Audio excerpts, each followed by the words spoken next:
তুমি আহিছিলা আল ফুলে অসমীয়া জাতিক উদ্ধাৰিবলৈ, অসমীয়া জাতিৰ সংজ্ঞা দিবলৈ তুমি আহিছিলা।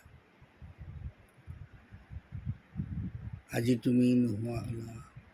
অসমীয়াৰ সংজ্ঞা বিচাৰি বিচাৰি দৌৰি দৌৰি ৰণুৱা ঘোঁৰাৰ দৰে অসমীয়া যুৱক, তেজাল যুৱক দৌৰি ফুৰিছে অসমীয়াৰ সংজ্ঞা বিচাৰি।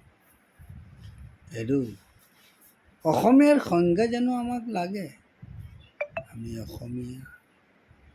আমি অসমীয়া বুলি ক'বলৈ হ'লে লাচিতৰ জেজত টকাব,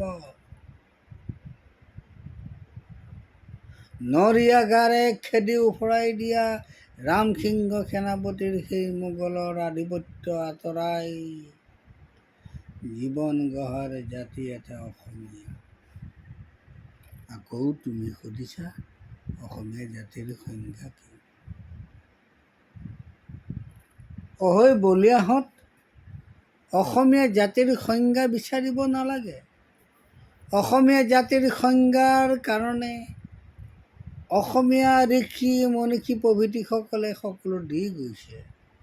আমি যে অসমীয়া, আমাক সকলো দি গৈছে। এই প্ৰসিদ্ধি আমাৰ অগ্ৰজসকলে দি গৈছে আমাক। আমি অসমীয়া দি গৈছে আমাক। আকৌ আমাক সংজ্ঞা কিহৰ প্ৰয়োজন? কিহৰ প্ৰয়োজন? জয় আই অসম বুলিবলৈ কাৰ অনুমতি লাগে? আমি অসমীয়া, অসমীয়া।